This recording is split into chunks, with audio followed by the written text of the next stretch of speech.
Olá, meus amigos, minhas amigas, meus irmãos, minhas irmãs.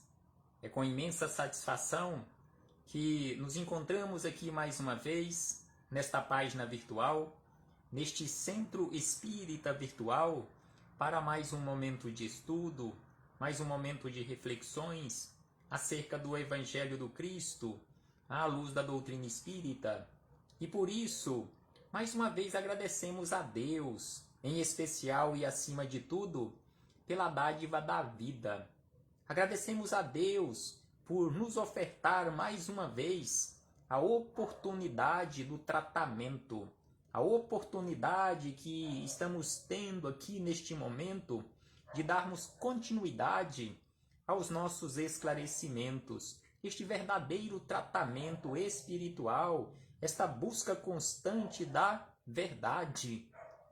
Então, por isso, agradecemos a Deus, em especial por nos conceder estas belíssimas oportunidades no corpo físico, conceder-nos a oportunidade de conhecermos o Evangelho do Cristo, de estudarmos cada vez mais e praticá-lo no nosso dia a dia.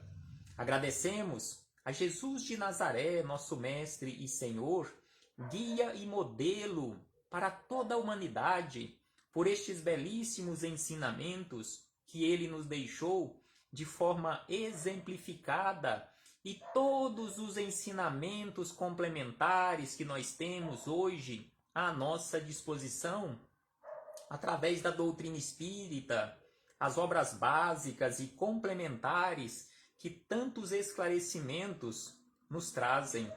Então, por isto, agradecemos a Jesus, agradecemos aos espíritos amigos pelo amparo, pela proteção, pela assistência que constantemente tem nos dado ao longo da nossa trajetória.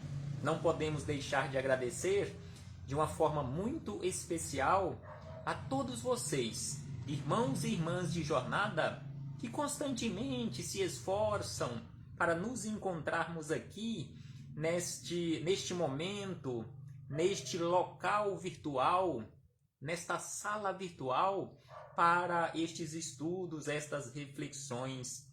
Sejam todos bem-vindos, sejam todas bem-vindas, recebam todos e todas o meu abraço fraternal e de imensa gratidão.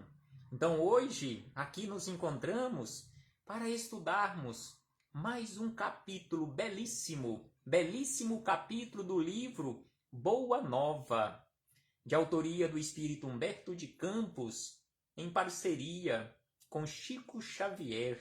Cada capítulo que a gente vai estudando, esta história do Evangelho, os bastidores que Humberto de Campos nos trouxe através de Chico Xavier, estes bastidores do Evangelho, cada capítulo parece ser mais belo que o outro. Então hoje estudaremos as narrativas aqui de Humberto de Campos acerca da oração do Pai Nosso. Em que contexto? Em que contexto surgiu a oração do Pai Nosso? Em que momento Jesus conversando com os discípulos, eles pediram a Jesus para que Jesus os ensinasse a orar? Em que contexto, qual momento isto aconteceu? Então, Humberto de Campos nos traz toda esta narrativa neste capítulo de número 18, a oração dominical.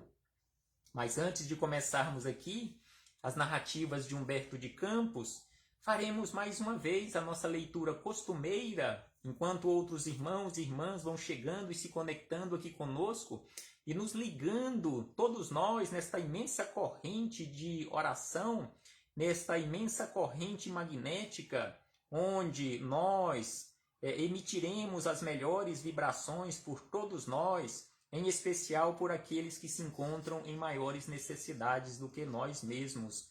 Então, neste capítulo do livro Minutos de Sabedoria, de Carlos Torres Pastorino, a mensagem de número 128, ele nos fala da seguinte maneira: saiba viver os belos momentos da sua vida. Então aqui Pastorino nos chama a atenção que, via de regra, a maioria de nós não sabemos viver os belos momentos da nossa vida. Então ele fala que é preciso nós aprendermos a viver os belos momentos da nossa vida, aproveitando cada um dos minutos de alegria, sem pressa de novamente mergulhar nos trabalhos agitados. Goze amplamente seu repouso espiritual. Então aqui ele nos chama a atenção que é preciso aproveitar aqueles momentos de repouso para reflexões acerca do espírito, acerca desta imortalidade, acerca do plano espiritual, acerca da necessidade de renovação constante. E ainda ele nos diz: olhe a paisagem, contemple as estrelas, aprecie os caprichos da natureza, colha em todos os canteiros as flores da alegria. Então aqui ele nos fala, nos chama a atenção para aprendermos, sobre aquela necessidade de aprendermos a colher nos canteiros da natureza as flores de alegria. E aí ele encerra dizendo o seguinte: saiba viver integralmente os belos momentos de sua vida. Que possamos aprender isto e realmente vivermos integralmente os momentos mais belos da nossa vida. Então aqui fechamos este parêntese com Carlos Torres Pastorino, abraçando mais uma vez fraternalmente a todos os irmãos e irmãs, a nossa irmã Narcisa Porto Machado, a nossa irmã Vilma Guimarães, a nossa irmã Fernanda e tantos outros irmãos e irmãs que já estão aqui nesta página virtual. Recebam todos e todas o meu abraço fraternal e de imensa gratidão. Então aqui o capítulo 18 do livro Boa Nova, que tem como título A Oração Dominical, Humberto de Campos começa a narrativa trazendo aqui exatamente aquele momento que nós encontramos nos evangelhos, nas anotações de Mateus, de Marcos e também de Lucas, aquele momento em que Jesus curou a sogra de Pedro, que estava adoentada, até estava acamada, com dor de cabeça, febril. Então aqui Humberto de Campos começa dizendo o seguinte, que curada pelo Mestre Divino, a sogra de Pedro ficara maravilhada. Então aqui ele começa nos chamando a atenção que a sogra de Pedro, após ser curada por Jesus, ela ficou maravilhada com os poderes de Jesus, com os poderes ocultos daquele nazareno humilde que falava em nome de Deus, enlaçando os corações com a sua fé profunda e ardente. Reestabelecida na sua saúde, passou a reflexionar mais atentamente acerca do Pai que está nos céus, sempre pronto a atender às súplicas dos seus filhos. Então aqui a sogra de Pedro passou a meditar de uma forma diferente após aquela cura através das mãos de Jesus. Ela passou a observar melhor a natureza, observar melhor tudo o que estava à sua volta, em especial Deus. Então ele nos fala na sequência que, chamando certo dia o genro para um exame detido do assunto, consultou sobre a possibilidade de pedirem a Jesus favores excepcionais para a sua família. Então, a sogra de Pedro passou a enxergar Jesus de uma forma diferente. No entanto, conforme nos diz aqui Humberto de Campos, ela passou a ter interesses materiais. Já que Jesus era tão poderoso, por que ele não resolveria os seus problemas financeiros, os problemas financeiros da família de Pedro, que passava apuros em relação às necessidades materiais? A esposa de Pedro tinha que trabalhar constantemente, ele tinha que trabalhar constantemente na pesca para conseguirem o mínimo para a subsistência da sua família. Então ela queria conversar com Jesus para ver se Jesus não daria um jeitinho de resolver aqueles problemas financeiros da família de Pedro. Exatamente por isso que ela foi conversar com Pedro. E aí diz Humberto de Campos que lembrava-lhe a circunstância de ser o mestre, um emissário poderoso do reino de Deus, que parecia muito próximo. Então ela também entendia, passou a entender, passou a meditar que Jesus era um emissário da parte de Deus, mas para a implantação, a edificação, a instalação daquele reino aqui na terra no sentido material, e que ela achava que estava muito próximo de Jesus realizar esta tarefa ou aquela tarefa. E aí nos diz Humberto de Campos na sequência, concitava-o a ponderar ao Messias, ou seja, ela estava pedindo a Pedro para que conversasse com o Messias, para que ele resolvesse aqueles problemas. Então ele diz, concitava-o a ponderar ao Messias que eles eram um dos seus primeiros colaboradores sinceros e a enumerar-lhe as necessidades prementes da família, a exiguidade, ou seja, aquele pouco dinheiro que a família tinha, e também o peso dos serviços domésticos, a casa pobre de recursos, situação a que as imensas possibilidades de Jesus, cheio de poderes prodigiosos, seriam capazes de remediar. Então a sogra de Pedro imaginava que Jesus pudesse resolver todos aqueles problemas de forma milagrosa, resolver aquela falta de dinheiro, aquele arroxo financeiro pelos quais a família passava. E Jesus era tão poderoso aos olhos dela que poderia resolver tudo aquilo de uma hora para outra. E aí diz na sequência Humberto de Campos que Pedro, o pescador simples e generoso, tentado em seus sentimentos humanos, examinou aquelas observações destinadas a lhe abrir os olhos com referências ao futuro. Então ele observou aquela conversa, prestou bastante atenção em tudo que a sua sogra havia falado acerca do que Jesus poderia fazer pela sua família, e ele passou a concordar que realmente Jesus poderia resolver aqueles problemas para o futuro, para que a família tivesse um futuro melhor, financeiramente falando.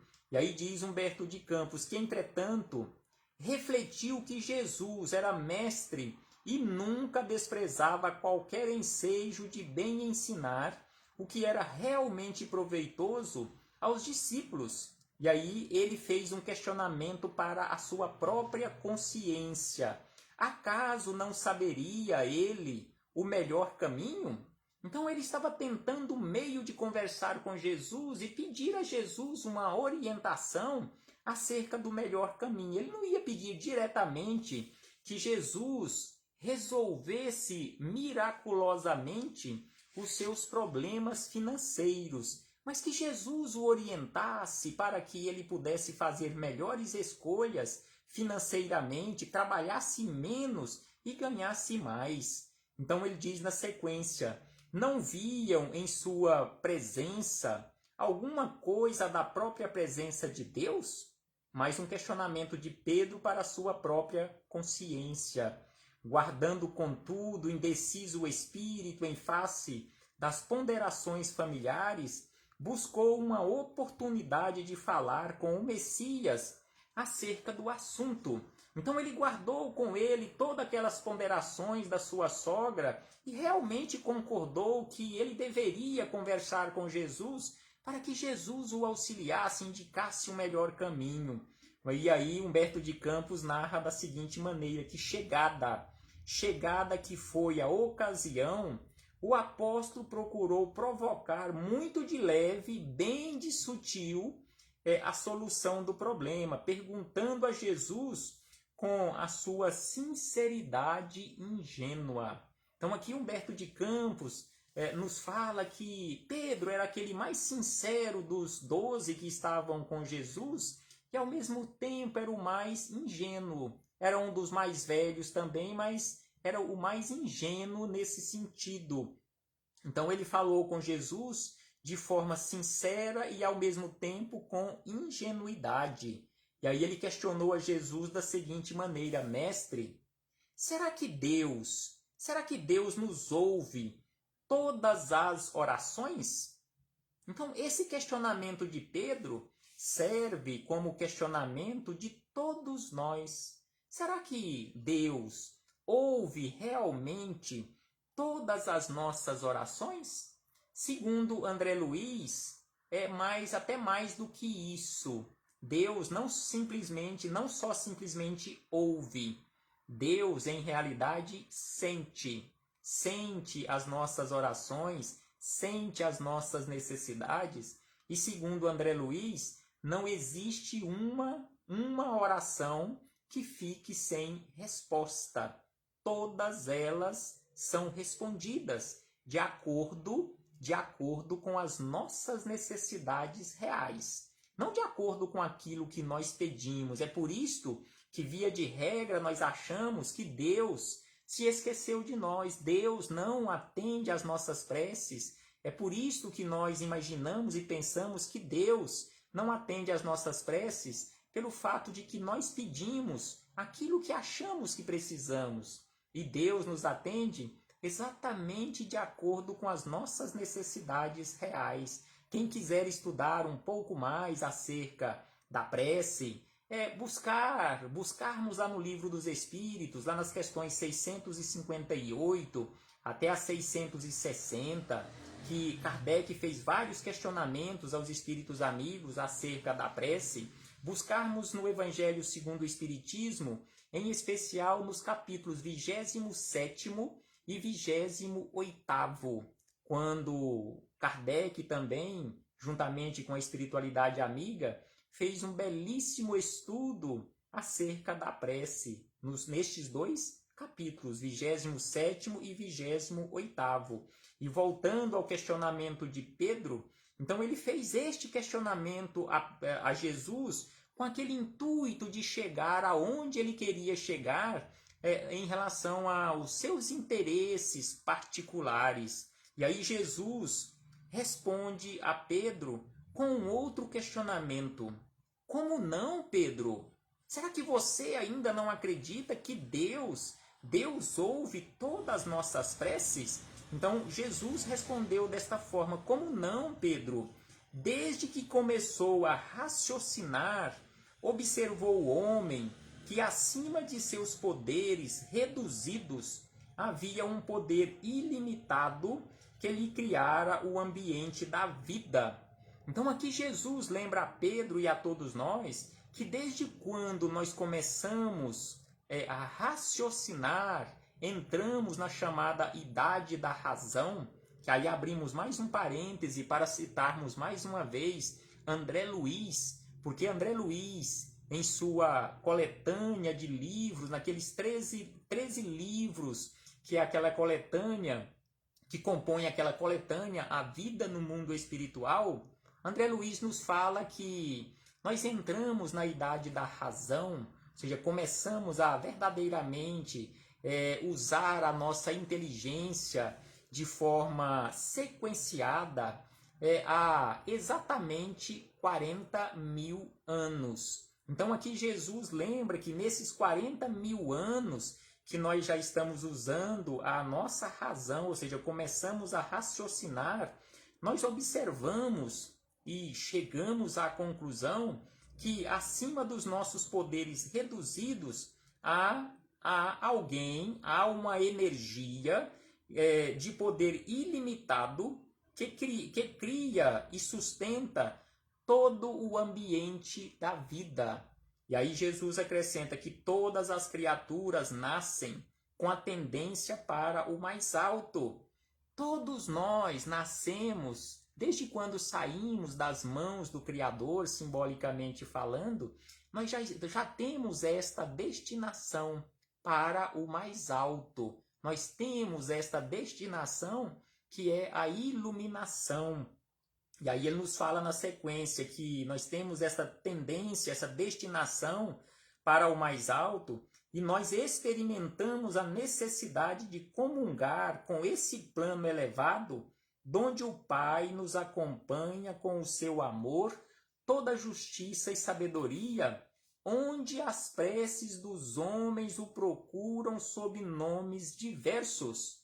Então aqui ele nos chama a atenção que Deus, durante a nossa trajetória, ele foi tratado com nomes diversos. Se buscarmos na história até os dias de hoje, Deus ainda é tratado com diversos nomes, independentemente do nome. Mas se estamos conversando, dialogando com respeito, com humildade, com sinceridade, não importa o nome ou se não tenha nenhum nome. Deus é o mesmo e ele não vai ficar com raiva de mim ou de você se nós o tratarmos com um nome diferente ou não o tratarmos como sendo Deus, ou até mesmo se o ignorarmos ou não aceitarmos que existe este algo superior, esta energia cósmica universal, criadora, esta fonte criadora, sustentadora, mantenedora de todo o universo que nós conhecemos com o nome de Deus. Se você não aceitar e continuar não aceitando,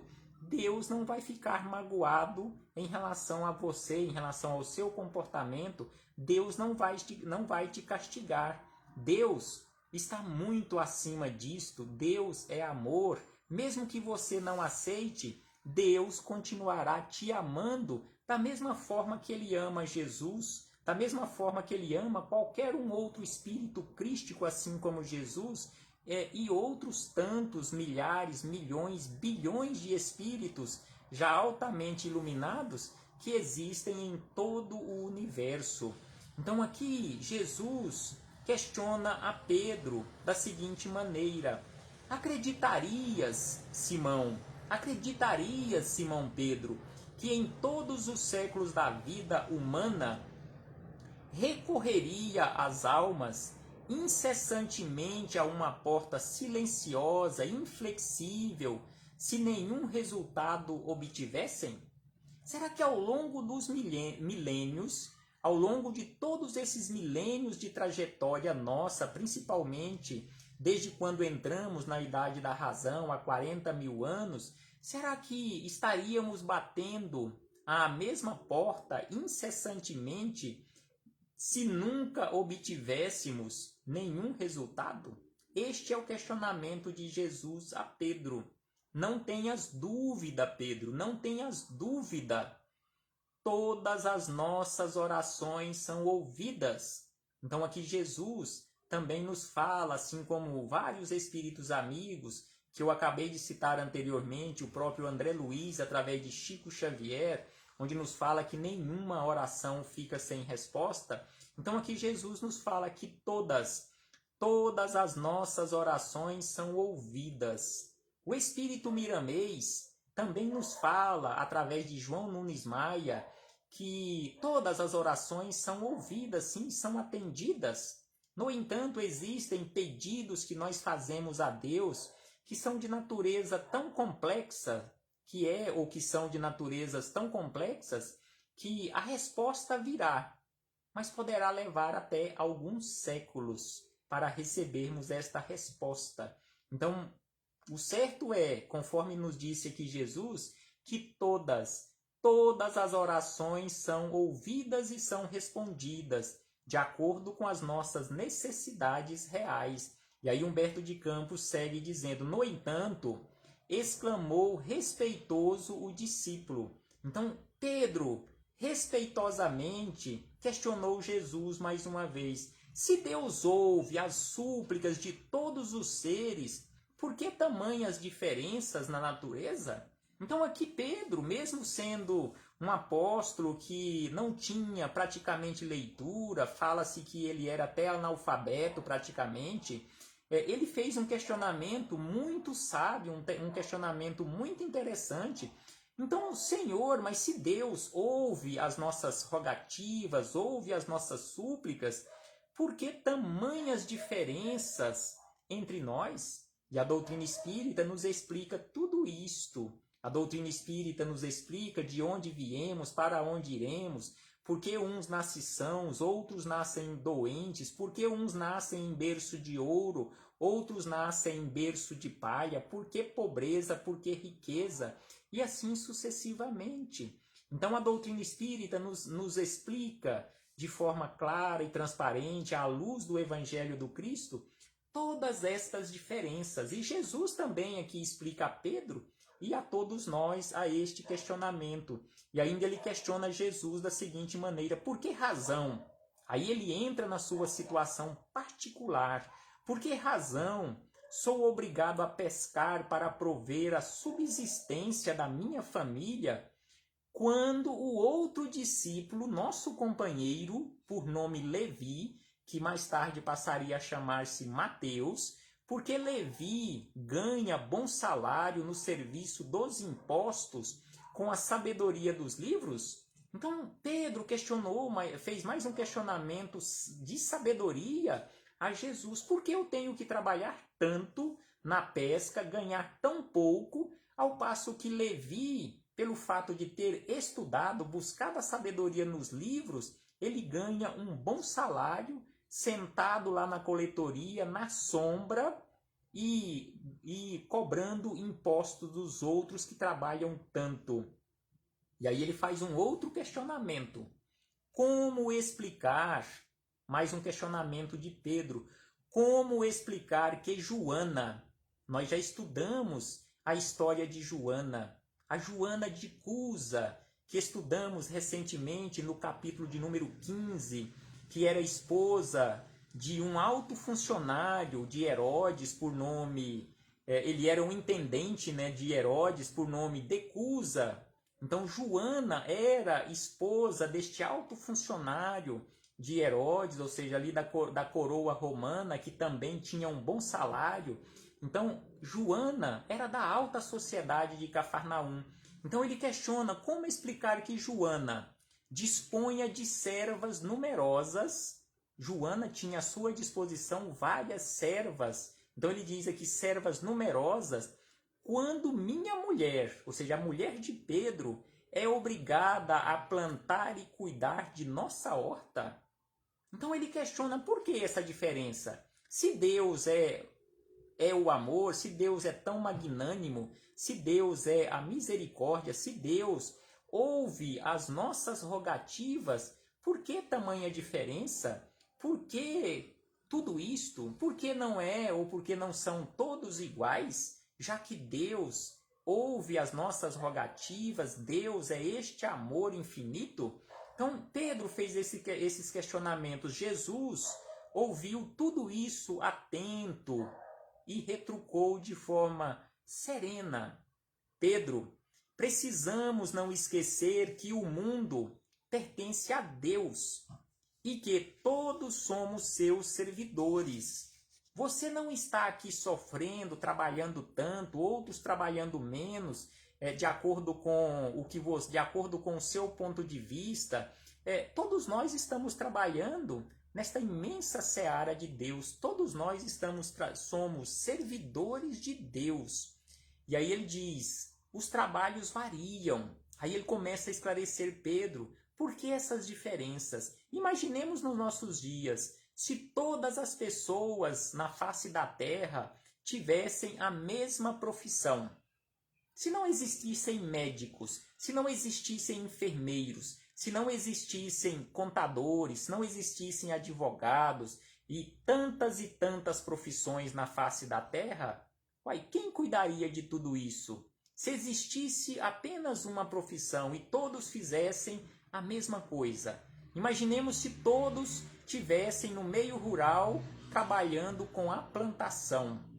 Quem realizaria as outras tarefas? Então, sem sombra de dúvida, conforme nos fala aqui, nos orienta Jesus, orientando a Pedro, que os trabalhos variam conforme a capacidade do nosso esforço. Hoje você pesca. Então ele diz a Pedro, hoje você pesca, amanhã pregarás a palavra divina do Evangelho.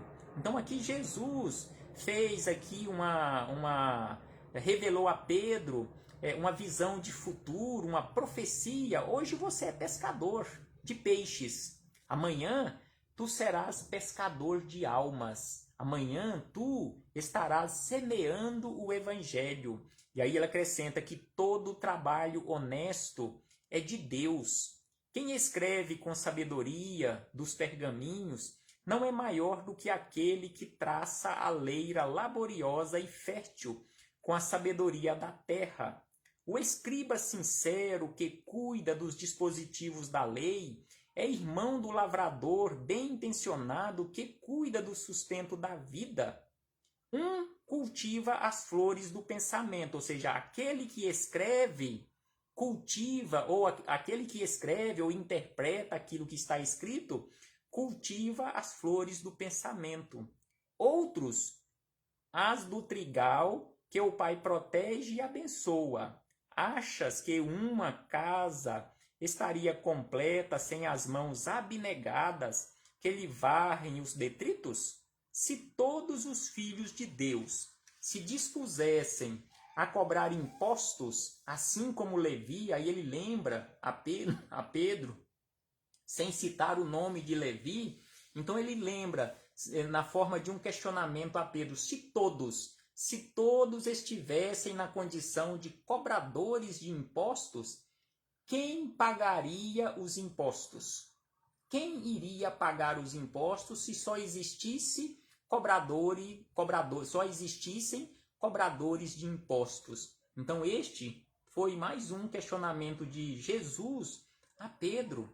E aí ele esclarece na sequência: vês, Pedro, vês, portanto, que antes de qualquer consideração, antes de você ficar reclamando da vida, foi mais ou menos isto que Jesus quis dizer a Pedro, antes de qualquer consideração, é preciso santificar todo trabalho útil.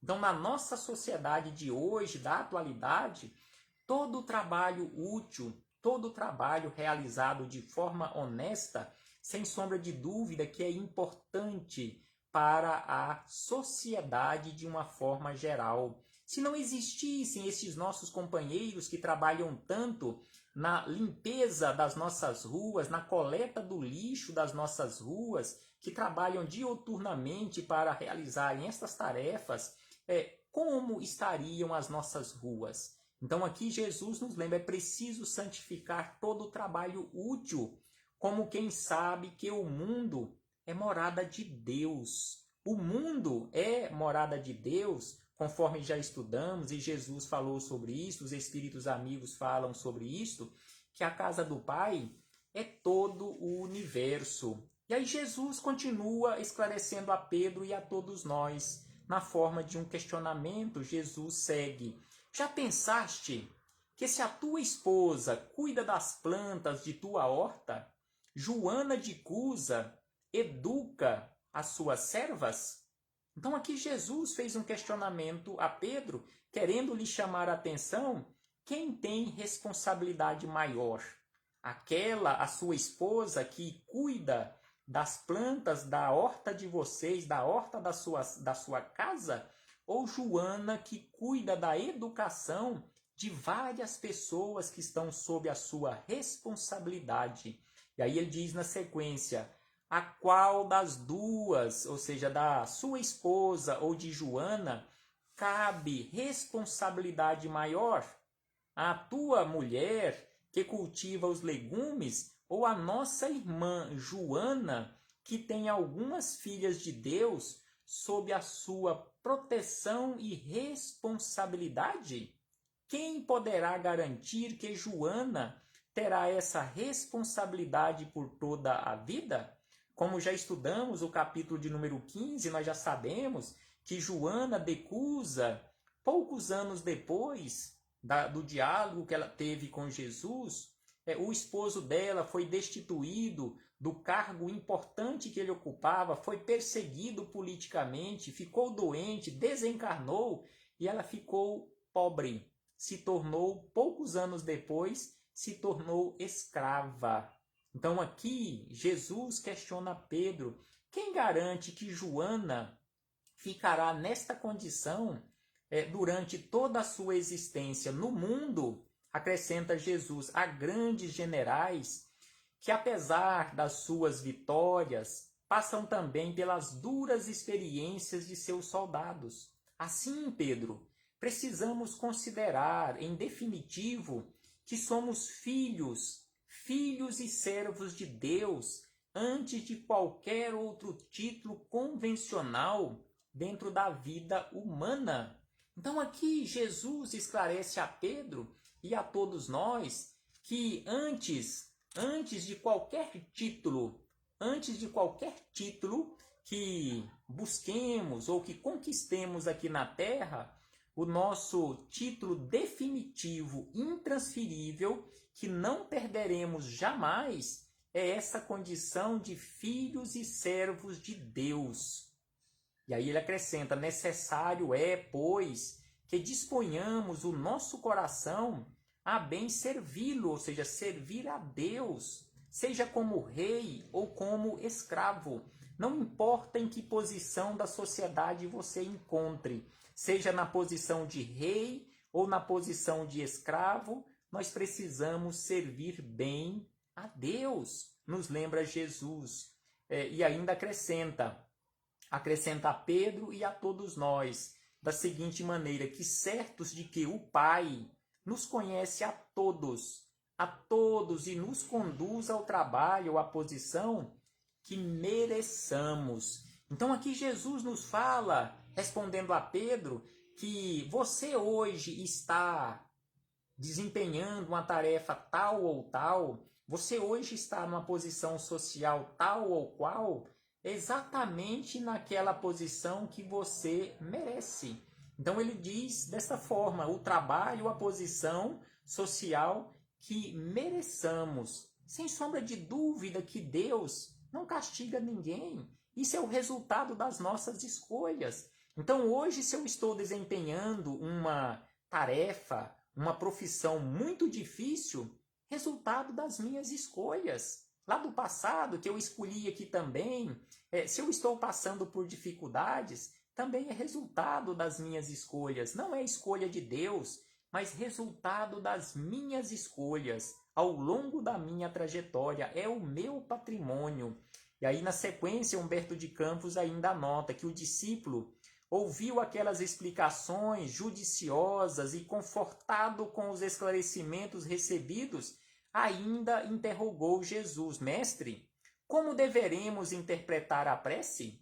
Então aqui ele faz mais um outro questionamento interessante, já que ele havia questionado Jesus se Deus ouve todas as nossas preces, ele questionou sobre as diferenças na sociedade, e aqui ele questiona se devemos, de que forma, como deveremos interpretar a oração.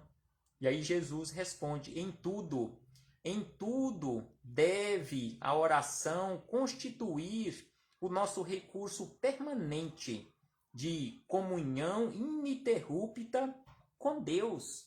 Então aqui Jesus nos lembra que precisamos aprender, nos encontrarmos em oração de forma ininterrupta, ou seja, permanentemente, com esta ligação, com esta linha direta com Deus.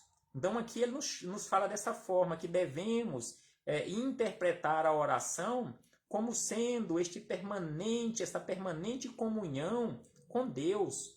Neste intercâmbio incessante, as criaturas devem apresentar ao Pai, no segredo das íntimas aspirações, os seus anelos e esperanças, dúvidas e amargores. Então, lá na intimidade. Então, aqui ele nos fala, conforme nós encontramos nas palavras do próprio Cristo, quando ele foi questionado acerca da oração também, de que forma deveríamos orar. Os Espíritos amigos nos falam naqueles capítulos do Evangelho segundo o Espiritismo, que citamos no início, 27º e também no 28º, que precisamos aprender e orar e apresentar ao Pai no segredo mais íntimo as nossas aspirações, os nossos anelos, esperanças, dúvidas, amarguras. E aí ele diz que essas confidências lhes atenuarão os cansaços do mundo, restaurando-lhes as energias, porque Deus lhe concederá de sua luz, porque Deus lhe concederá de sua luz. É necessário, portanto, orienta Jesus, é necessário, portanto, cultivar a prece para que ela se torne um elemento natural da vida. Não é aquela situação em que devemos orar por obrigação. Então aqui ele nos fala que é necessário, portanto, cultivar a prece como e para ela se tornar um elemento natural da vida, para que ela se torne um elemento natural da vida, como a respiração. Prestemos atenção nestes esclarecimentos de Jesus, que um dia a prece se tornará natural para todos nós, como a nossa respiração. Nós só percebemos que estamos respirando quando começa a faltar o ar, né? Aí nós ficamos desesperados. Mas quando tudo está bem, nós nem percebemos que estamos respirando, que o nosso coração está batendo, que está bombeando sangue, que tudo está funcionando perfeitamente no nosso corpo. Então assim nos fala Jesus que deve acontecer conosco acerca da oração. É necessário, portanto, cultivar a prece para que ela se torne um elemento natural da vida, como a respiração. É indispensável, ainda acrescenta Jesus, é indispensável conheçamos o meio seguro de nos identificarmos com o nosso Pai. Então aqui ele nos fala sobre um meio seguro de nos identificarmos com Deus. Entretanto, Pedro, acrescenta Jesus, prestemos atenção nestes esclarecimentos de Jesus a Pedro e a todos nós. Entretanto, Pedro, observamos que os homens não se lembram do céu senão nos dias de incerteza e angústias do coração. Normalmente, a maioria de nós nos lembramos de Deus quando estamos em apuros. Quando tudo está muito bem na nossa vida, boa parte, quiçá a maioria de nós, não nos lembramos dos nossos anjos de guarda, não nos lembramos de Jesus, não nos lembramos de Deus. E é isto que Jesus fala aqui para nós. Observamos que os homens não se lembram do céu ou de Deus, senão nos dias de incerteza e angústia do coração. Se a ameaça é cruel e iminente o desastre, se a morte do corpo é irremediável, os mais fortes dobram os joelhos. Mas quanto não deverá sentir-se o pai amoroso e leal, de que somente o procurem os filhos nos momentos do infortúnio, por eles criados com as suas próprias mãos? Então aqui ele nos chama atenção, como assim, para nós prestarmos atenção, quanto não deverá sentir Deus que nós o procuremos apenas quando estamos em apuros por problemas que nós criamos para a nossa vida. Não foi Deus quem criou, não foi Deus quem escolheu erradamente por nós. Então ele nos fala que somos nós quem escolhemos, e aí conforme se diz, quando dá ruim na nossa vida, quando dá errado na nossa vida, aí nós corremos para Deus, para que Deus resolva os nossos problemas, para que Deus dê pelo menos uma maneirada no fardo que esteja pesado para ser transportado. E aí ele diz na sequência que em face do relaxamento dessas relações sagradas, por parte dos homens indiferentes ao caminho paternal da providência, que tudo lhes concede de útil e agradável, improficuamente desejará o filho uma solução imediata para as suas necessidades e problemas. Então aqui ele fala que nós desejamos de imediato a resolução dos nossos problemas, sem remediar ao longo afastamento em que se conservou do Pai. no percurso, postergando-lhe os desígnios, respeito às suas questões íntimas e profundas. Então aqui ele nos fala acerca disto, deste nosso afastamento, deste nosso relaxamento em relação a esta proximidade constante com Deus. Nós nos afastamos com as nossas escolhas, não que Deus se afaste de nós. Esta distância simbólica que Jesus nos fala aqui, somos nós quem criamos pelas nossas escolhas equivocadas.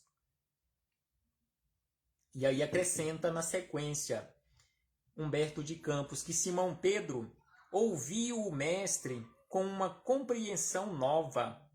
Não podia compreender a amplitude daqueles conceitos que transcendiam o âmbito da educação que ele recebera, mas procurara perceber o alcance daquelas elucidações a fim de cultivar o intercâmbio perfeito com o Pai sábio e amoroso, cuja assistência generosa Jesus revelara dentro da luz dos seus divinos ensinamentos.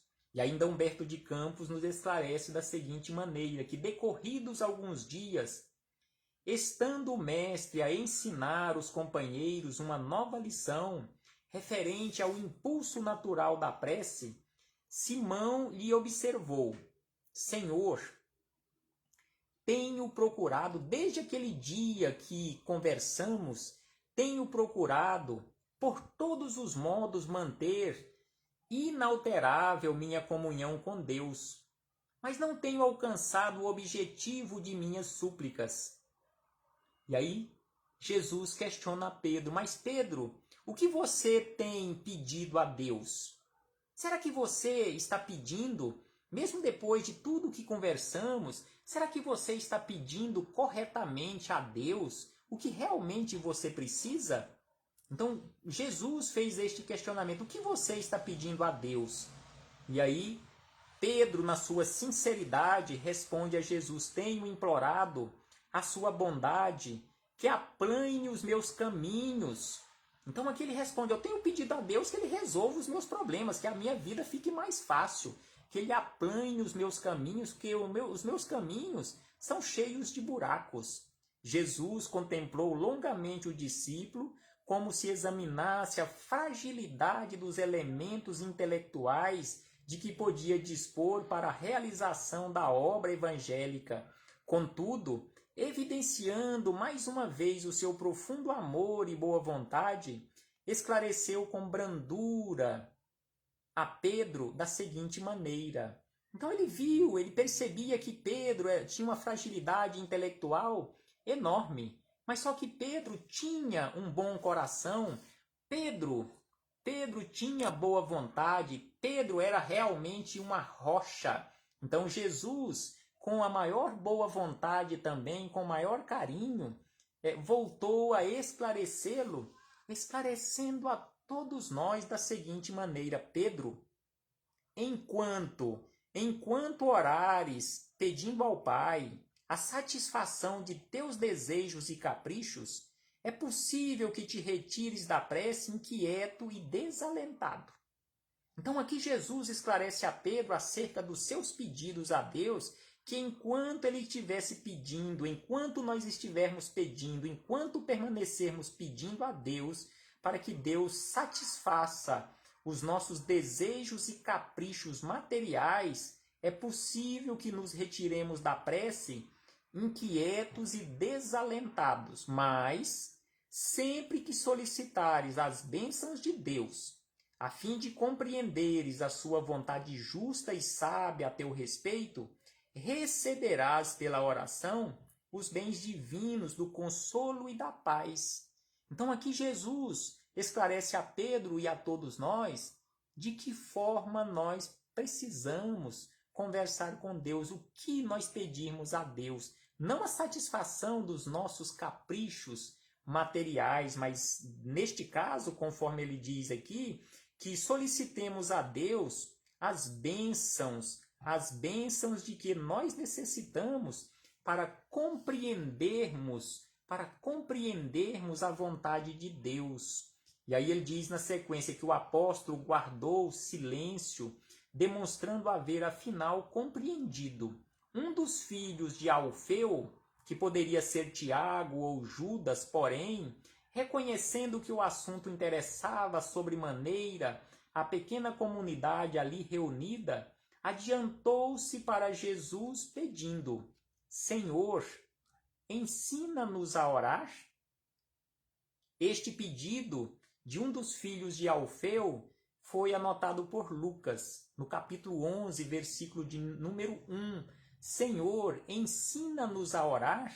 Então aqui nasce da boca de Jesus a oração do Pai Nosso. Então dispondo-os então em círculo. Então aqui Humberto de Campos fala que Jesus colocou os discípulos em círculo para que todos ouvissem os seus esclarecimentos, então dispondo-os em círculo, e como se mergulhasse o pensamento num invisível oceano de luz, o Messias pronunciou pela primeira vez a oração que legaria à humanidade, elevando seu espírito magnânimo ao Pai Celestial e colocando seu amor acima de todas as coisas, exclamou. Aí Lucas anotou no capítulo 11, versículos 2 a 4, bem como Mateus, lá no Sermão do Monte, capítulo 6, versículos 9 a 13, a oração do Pai Nosso. Então Jesus começou: Pai Nosso que estais nos céus, santificado seja o teu nome. E, ponderando que a redenção da criatura nunca se poderá efetuar sem a misericórdia do Criador, considerada a imensa bagagem das imperfeições humanas, continuou: venha a nós o teu reino, dando a entender. Então aqui Humberto de Campos vai explicando cada frase de forma resumida, cada frase do Pai Nosso. Venha a nós o teu reino significa, ou dá a entender, que a vontade de Deus, amorosa e justa, deve cumprir-se em todas as circunstâncias. E ainda Jesus acrescentou: seja feita a tua vontade, assim na terra como nos céus, esclarecendo que todas as possibilidades de saúde, trabalho, experiência chegam invariavelmente para os homens da fonte sagrada da proteção divina. E ainda prossegue: o pão nosso de cada dia dá-nos hoje, mostrando que as criaturas estão sempre sob a ação da lei de compensações e que cada uma, ou seja, cada criatura precisa desvencilhar-se das penosas algemas do passado obscuro pela exemplificação sublime do amor. E ainda Jesus acentuou: perdoa-nos as nossas dívidas, assim como nós perdoamos aos nossos devedores. E aí Humberto de Campos esclarece que isso significa que nós precisamos ser conhecedores, porém, das fragilidades humanas, e Deus tem este conhecimento das fragilidades humanas para estabelecer o princípio da luta eterna dos cristãos contra o mal. Terminou a sua oração, nos diz Humberto de Campos, que terminou a sua oração dizendo com infinita simplicidade: não nos deixes cair em tentação e livra-nos de todo o mal, porque teus são o reino, o poder e a glória para sempre. Assim seja. E aí encerra Humberto de Campos que Levi, o mais intelectual dos discípulos, tomou nota das sagradas palavras para que a prece do Senhor fosse guardada em seus corações humildes e simples. A rogativa de Jesus continha, em síntese, todo o programa de esforço e edificação do cristianismo nascente. Desde aquele dia memorável, a oração singela de Jesus se espalhou como um perfume dos céus pelo mundo inteiro. Conforme havíamos dito, essa anotação de Levi, o evangelista Mateus, nós encontramos, neste caso, a anotação do Pai Nosso, conforme Mateus anotou, ou Levi, no capítulo 6, lá no Sermão do Monte, versículos 9 a 13. Então aqui Humberto de Campos encerra esta belíssima narrativa dos bastidores e desta contextualização de como nasceu simbolicamente falando, a oração do Pai Nosso, como a oração do Pai Nosso brotou dos lábios de Jesus para todos nós, para toda a humanidade do orbe terrestre. Muita paz a todos, muito obrigado. Muito obrigado pela presença, pela companhia de todos vocês, irmãos e irmãs de jornada. Muito obrigado por mais esta oportunidade que vocês concederam-me, pela caridade que vocês praticaram mais uma vez neste momento em me ouvir, porque assim, mais uma vez, eu tive a belíssima oportunidade de ouvir este belíssimo, é longo, mas um belíssimo relato desta belíssima história do Pai Nosso. Até breve, meus irmãos e irmãs. E no nosso próximo encontro, estudaremos, refletiremos, com base no capítulo número 19, comunhão com Deus. Como está a nossa comunhão com o Pai? Paz aos nossos corações e até a próxima oportunidade, com a permissão e graça do nosso Pai, de infinita misericórdia, bondade e amor. Paz aos nossos corações.